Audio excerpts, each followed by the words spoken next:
우리가 더 나은 대한민국을 만드는 힘입니다. 오늘 국민 마이크 사공남규, 송현실, 성소유 국민기자와 함께합니다. 안녕하세요. 안녕하세요.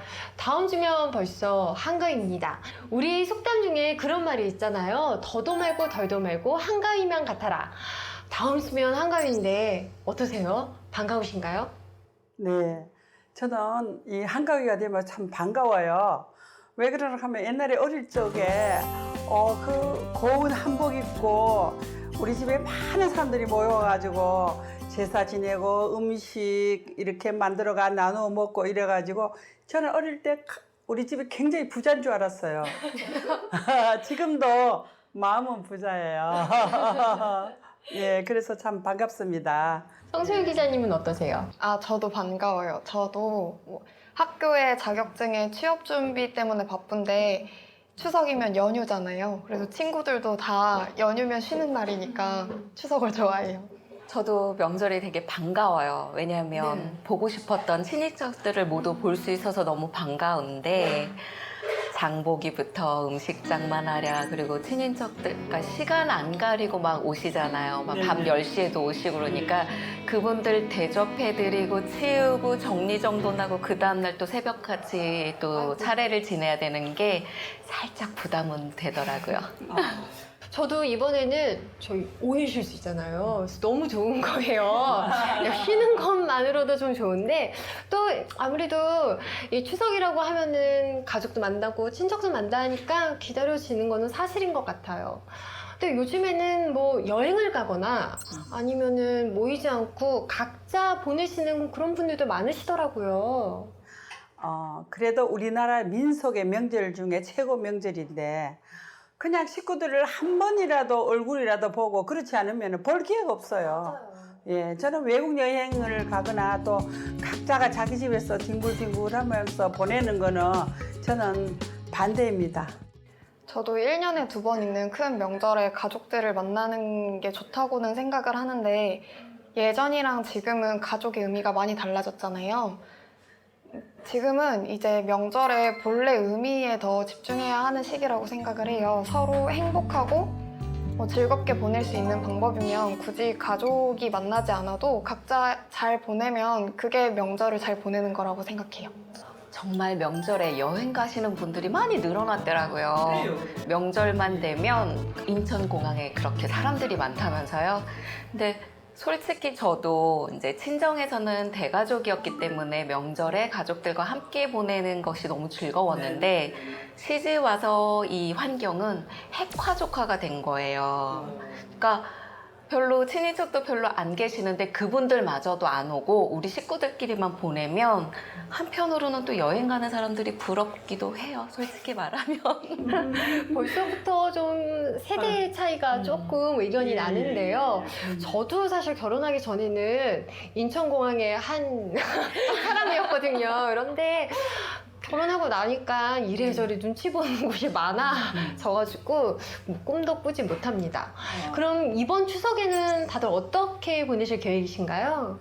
저는 이번 추석에 우리 정말로 저 제사 모시기를 열심히 하시던 어머니가 친정 어머니가 요양원에 계시고 아버지 혼자 계시기 때문에 뭐 시간이 교통 체증이 아무리 있더라도 저는 며칠 전에 내려가려 합니다.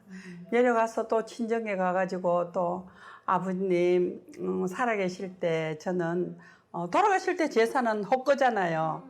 이제는 뭐 어머니는 병원에 계시니까 아버지 혼자라도 잘 차려드리려고 저는 그렇게 생각하고 있습니다. 수박이세요? 어디로 내려가세요? 경상도입니다. 예. 저는 이제까지 그랬던 것처럼 친척집에 갈 것 같은데 기자님처럼 친척집이 막 멀리 떨어진 게 아니라 서울이라서 아마 밥만 먹고 집에 와서 가족들이랑 영화를 보러 가거나 할 것 같아요. 추석 전날 음식을 다 해놔요, 제가. 새벽에 일어나서 제가 다 해놓고 자, 가자. 어제 친정으로 가서 전날 놀다가 그 다음날 명절 당일 때는 그냥 천천히 시댁 친인척들 그 댁에서 저는 지내고 가거든요. 그러면 올케들도 솔직히 결혼하기 전에는 몰랐는데 결혼하고 나서 아이고 우리 올케들도 살해 언제 끝나나 빨리 친정 가야 되는데 이 생각 했을 거 아니에요. 그러니까 그 마음이 이해가 되니까 이제는 제가 전날에 가서 찾아뵙고 얼굴 보고 조카들도 얼굴 보고 그러면 올케들도 다음날 차례 지내자마자 바로 친정액을 할 수 있기 때문에 저는 그렇게 보내고 있어요. 근데 이렇게 음식 장만하는 거, 또 여기저기 막 눈치 보는 거, 다양한 것 때문에 이제 명절 증후군이 있잖아요. 혹시 있으세요? 제가 둘째 아이 임신했을 때요. 당일날 이제 음식을 해야 되는데 정말 꼼짝을 못 하겠더라고요. 그래서 침대에서 끙끙 앓아서 정말 웅크리고 누워가지고 꼼짝도 못 하고 있어가지고 친척하고 저희 시어머님이 음식을 다 하셨어요. 근데 너무 신기한 게 음식을 다 하니까 제가 침대에서 몸을 털고 일어날 수 있겠더라고요. 아, 이게 명절 증후군이구나. 그러니까 저는 느끼지 않았다고 생각했는데 몸이 먼저 느끼는 게 명절 증후군 아닌가. 저는 명절 증후군이 다른 게 아니고 같이 지낸 남자예요. 운전을 안 하거든요. 그러면 제가 밤이면 뭐 새벽이나 이렇게 운전을 해서 몇 시간에 걸쳐서 내려가잖아요. 그냥 누워 있으면서 친구들 만나고 푸는 거만 계속 이렇게 목 운동만 하고 또 TV만 보는 거예요. 거기다가 또 경상도에서는 남자가 복에 들어가면은 큰일 나는 줄 알아요. 우리 이제 그이는 막내거든요. 그러면서라도 누워가지고 그냥 먹기만 하고 술만 마시고 상 차려라, 밥 차려라, 뭐 밥을 비벼달라, 된장을 뭐 좀 끓여라, 뭐 이렇게 이야기하다가 저는 또 친정으로 또 와야 되잖아요. 보면은 얄밉기가 짝이 없어요. 아유, 정말 이것이 증후군이라 싶었는데 뭐 저희는 나이도 있고 용기가 없어서 그냥 사랑스러운 마음으로 살지 마. 젊은 사람들의 생각을 이해를 할 때도 많습니다. 성소율 기자님은 이런 거 이해가 안 되시죠? 아, 저는 아직 어려서 막 집안일이나 뭐 장거리 이동 같은 육체적인 스트레스는 없는데 어른들이 흔히 하는 말씀 있잖아요. 너 지금은 몇 학년이지? 뭐 취직 준비 잘 되고 있어? 뭐 남자친구는 있어? 이런 거 물어보시면 어떤 마음에서 하시는지는 알겠는데 그게 은연중에 스트레스로 다가오는 거 있잖아요. 그래서 괜히 추석 때 피할 수 있는 독서실을 가볼까? 막 이런 생각도 하고는 해요. 저도 그거 굉장히 스트레스예요. 학생 때는 너 몇 등 하니? 공부 잘하니? 이런 거 물어보다가 이제 대학교 때쯤 되면은 뭐 남자친구 생겼니? 막 물어보시고 대학교 졸업할 때쯤 하면은 취업했니? 그 다음에 결혼 안 하니? 결혼 안 하니가 한 15년. 그래서 제가 여행을 갔다 온 거예요. 너무 힘들어가지고. 이게 친척들 만나는 게 너무 행복하고 즐겁고 반갑기도 하지만 이런 좀 듣기 싫은 이야기를 계속 듣는 것도 조금 명절 증후군은 아니지만 어쨌든 약간 스트레스의 한 종류인 것 같긴 해요. 혹시 그런 말은 없으시죠? 이제 저희는 제가 또 이 나이가 되니까 아무도 이야기하는 사람은 없는데 그 중에 참 듣기 싫은 말이 아우 건강 조심하셔야지요. 살을 좀 빼시면 어떨까요? 뭐 이런 이야기를 하시면은 내가 뺄 살이 어디 있다고 내보고 살을 빼라 그러냐고. 그러니까 그런 소리도 참 듣기 싫더라고요. 여럿이 모였는데. 행복한 명절을 위해서는 이것만은 꼭 고쳐졌으면 좋겠다라고 생각하시는 것들이 있으실까요? 제사에서 떠나서 우리가 일상으로 먹는 음식에다가 또 남자들도 같이 요리해서 같이 드시고 설거지도 같이 도와주시고 이러면은 우리 정말 행복한 명절이 되지 않을까 싶은 생각이 저는 들어요. 저도 공평하게 집안일을 나눠서 하면 좋겠다고 생각을 했는데 어렸을 때는 몰랐어요. 근데 어느 순간에 보니까 부엌에는 다 친척들이 나이가 비슷한데 저랑 언니, 친척 언니, 뭐 엄마, 작은 엄마 다 같이 일을 하는데 남자 친척들은 다 거실에서 텔레비전만 보는 거예요. 그러니까 부엌에서는 여자들끼리만 얘기를 하고 거실에서는 또 남자들끼리 텔레비전만 보니까 이게 모인 이유가 뭐가 있을까라는 생각이 드는 거예요. 그래서 그런 부분이 좀 고쳐지면 좋을 것 같아요. 그나마 전 다행이네요. 왜냐면 제가 음식을 안 하면 저희 집은 아무것도 할 수가 없기 때문에 남편이 도와주거든요. 그러니까 홀시어머니, 외아들, 외며느리. 그러니까 모든 역할이 다 한 명씩밖에 없으니까 저 혼자 희생하는 게 안쓰러워 보였던지 남편이 이제는 도와주고 그래서 그거에 대해서 저희 어머님도 뭐라고 하지 않으세요. 왜냐면 당신도 혼자서 힘들어 봤기 때문에 이제는 많이 도와주셔서. 지금까지 내 기억 속에 남은 가장 행복했던 명절 언제였던 거 기억나세요? 저는 지금도 어리기는 하지만 더 어렸을 때 용돈을 주는 입장을 모르고 일을 하는 입장을 모르고 그냥 자고 싶으면 자고 놀고 싶으면 놀고 할 수 있었을 때가 가장 행복했어요. 누가 힘든 것도 모르고 그냥 저는 저한테만 오롯이 집중하는 날이잖아요. 그래서 그런 추석이 가장 행복했던 것 같아요. 저도 온 가족이 모이는 그 명절이 온 집안이 시끌벅적하면서 이렇게 사람 사는 냄새가 난다 그러잖아요.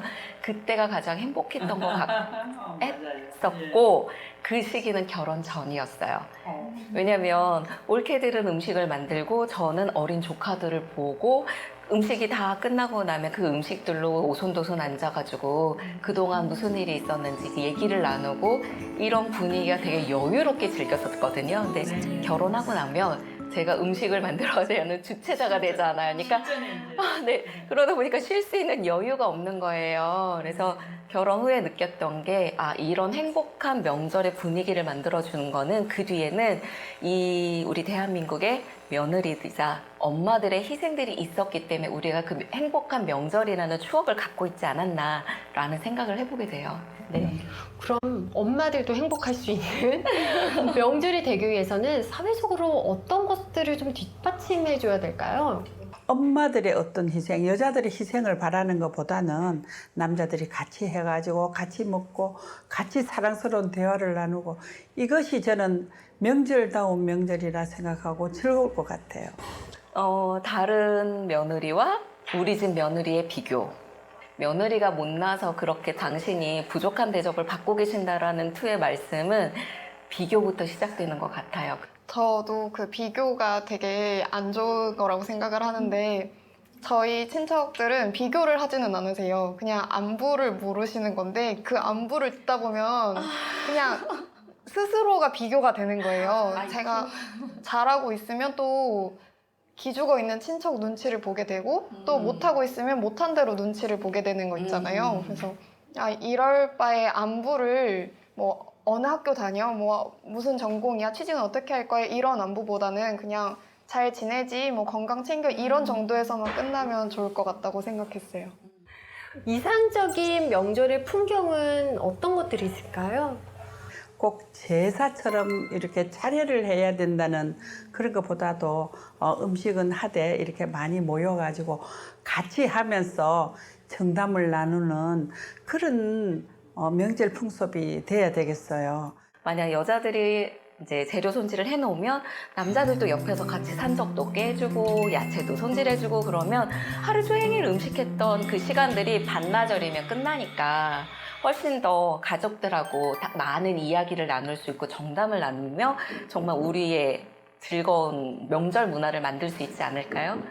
네, 저희 큰어머니나 작은어머니는 원래 기독교셨는데 저희 큰 집 자체는 계속 제사를 지내오고 있었던 거예요. 그래서 그런 문제로 되게 갈등이 컸었거든요. 그래서 각자가 원하는 걸 할 수 있는, 각자가 행복할 수 있는 그런 강요가 없는 명절이 됐으면 좋겠어요. 가정마다 분위기가 있고 소중하게 생각하는 것이 다 다르잖아요. 저 같은 경우는 시간을 좀 중요하게 생각하거든요. 음식 장만하면서 같이 보내는 시간도 중요하지만 가족과 함께 뭐 영화를 보든지 뭔가 함께 즐길 수 있어서 모두가 행복한 그런 명절이 됐으면 하는 바람이 전 있습니다. 네, 오늘 너무 좋은 말씀 주셔서 감사합니다. 감사합니다. 네.